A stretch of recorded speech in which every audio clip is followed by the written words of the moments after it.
xale yu jigéen yu bari seen ndaw seey na ci seen yaram plaisir bu ëpp te amagoo borom kër day tax sa ndaw day seey ci sa yaram ñi jàng ilmu nafs xam nañ li may wax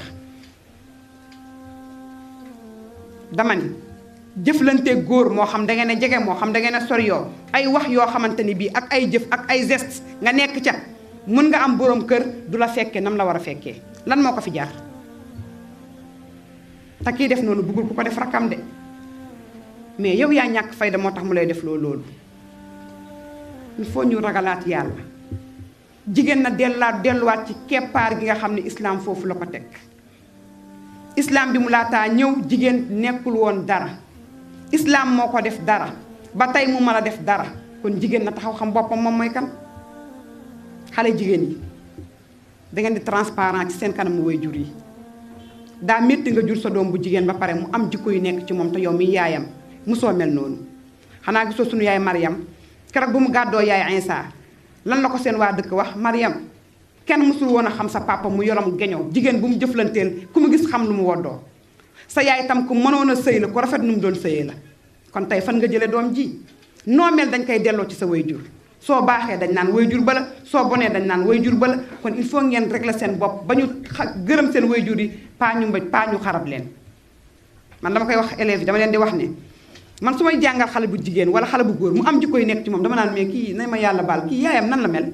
immédiatement sama xel ci loolu lay dem et pourtant yaayam sax mun naa bañ a mel noonu mais deret moo fort moo tax yonent bi tànnaloo góor ne la tànnal borom diine tànnaloo góor ne la yow tam góor dañuy tànn jikko ja dañuy tànn diine ji ndax ñoom ñaar bu ñu àndee am doom ji mucc ayib kon defe naa ne li ñu doon waxtaanee gënuma leen ko xam ngeen ne nouvelle technologie moom mi ngi yàq mi ngi defar kenn ku nekk na dugg rek ko mën a kanaam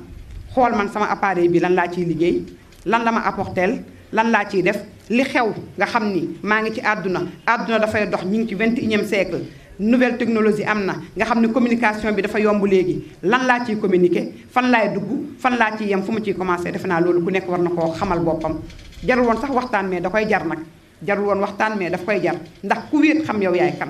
surtout xale jigéen ñi bàyyi leen xel seen bopp da ngeen a cher jigéen dafa cher jigéen du bazarde boppam jigéen du lambar-lambari jigéen du nekk koo xam dafay nooy bopp jigéen dafay xam ni moom œuvre borom bi la subhanahu wa taala ndabam la bu leen kenn nax bu leen kenn dévier bu leen kenn jaay yéen tam bu leen nangu jaay seen bopp yàlla démb ba ñuy jaay xale bu jigéen bi daf xale bu jigéen bi da daan mer ba mu doon wax wala tukrihu fatayaatikum alal bigaa in aradna tahassunan libtigaa mardatillah